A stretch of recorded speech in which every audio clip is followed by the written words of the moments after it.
Mexico. We flew here from Prague to see the sights, to meet new friends and fencers, and to fight on the biggest HEMA event in Mesoamerica. Encuentro was born in 2012.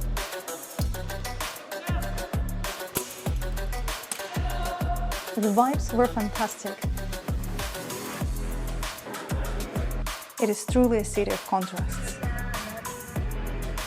HEMA Praga team led seminars and fought all 3 days of the event, bringing back 3 golds and 1 bronze.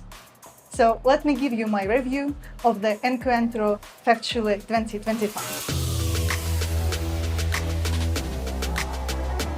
First up, my overall score for the event is 7 out of 10.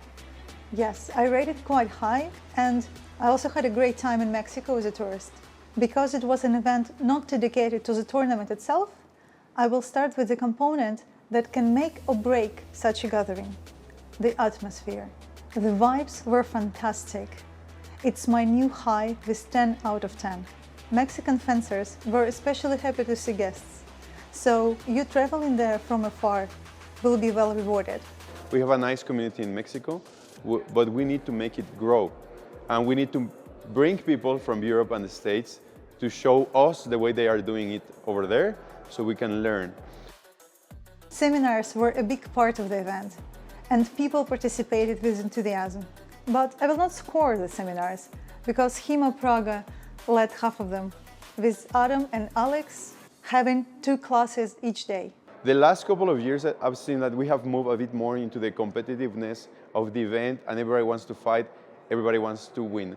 But for us as an organization, we are focusing more on the classes. We want our community to keep on growing and to keep on learning. So we try to look for this balance of 3 sides, of having great tournaments and a great experience for all the fighters, and to get international guests who are specialized in fighting and who like to fight, so the community can also learn from that. Organization is a big part of any event. For Encuentro, I scored 7 out of 10, with excellent moments like lunch being included in the price of the tournament, but with some letdowns, like schedule and the rule set being published just a day or so before the event. The schedule was followed though. Roughly every year in Encuentro we gather around 100 and 120 people who come to compete, to learn, and so on. And the national tournaments we usually have around 60 people from all over the country. As I said, especially from the center and some places in the north. So we are a growing, fun, and really close community for the most part. And now to the rule set. I really liked it. It gets 9 out of 10, with afterblows in points 1, 2, and 3. It was a good rule set to fight by. The only questionable aspects being no ring-outs and boss fighters lose after 3 doubles. The 3 doubles lose can seriously mess up the tournament matchups. Our slogan is bringing history back to life. So we want to be inspired by historical rule sets. Sometimes with the modern community it's not so easy. So we try to adapt and find like a middle ground. So we look again for this balance where we can have clean technique and also a competitive spirit. So that is the idea behind our rules.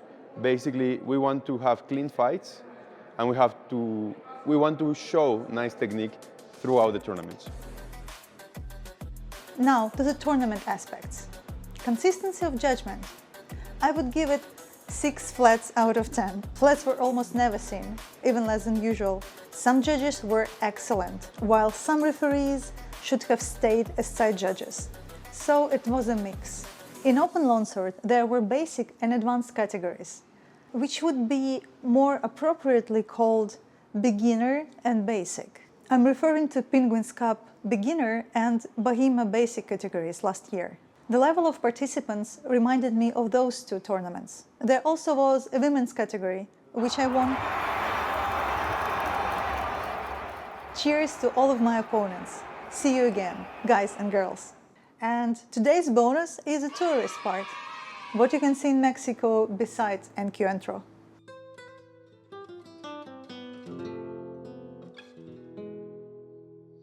If you decide to come to Encuentro, you might want to stay in Mexico for longer And if you do that, I suggest staying in Mexico City itself.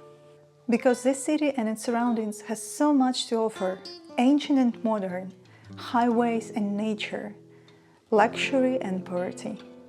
It is truly a city of contrasts. Even if you go to multiple places daily, there'll still be enough to see for a long vacation.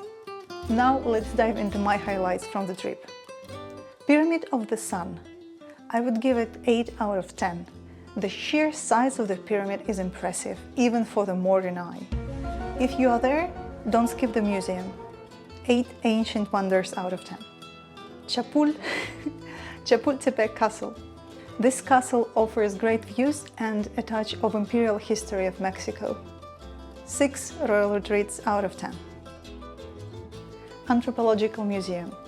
An ancient history in a modern, impressively designed building. 7 Mesoamerican cultures out of 10. Tepozteco Mountain. A long, challenging hike up the stone stairs, but if you do HEMA, you should be fine. The reward is the views and an ancient pyramid waiting at the top. 8 steps out of 10. Volcano hike. I cannot score it, but potentially it's an amazing hike with views to the Popocatépetl volcano, and you can get to the parking above the tree lines, but we were not able to do that because the road was closed, so plan ahead. Food was above my expectations. 9 tortas out of 10. Rich flavors, good meat, and abundance of fruits, and for cheap. Amazing. Safety. Safe for touristic places and traveling with friends. Be a bit cautious and you will be fine. 6 cautious travelers out of 10. However, the overall score for Mexico is not just the average of all places to visit and tournaments to fight. My experience was unforgettable 9 out of 10, due to the good vibes, good company, and the culture that is different enough to be interesting, but close enough to be relatable. That was my take on Encuentro 2025. If you enjoyed this video, don't forget to like, comment, and subscribe for more HEMA adventures.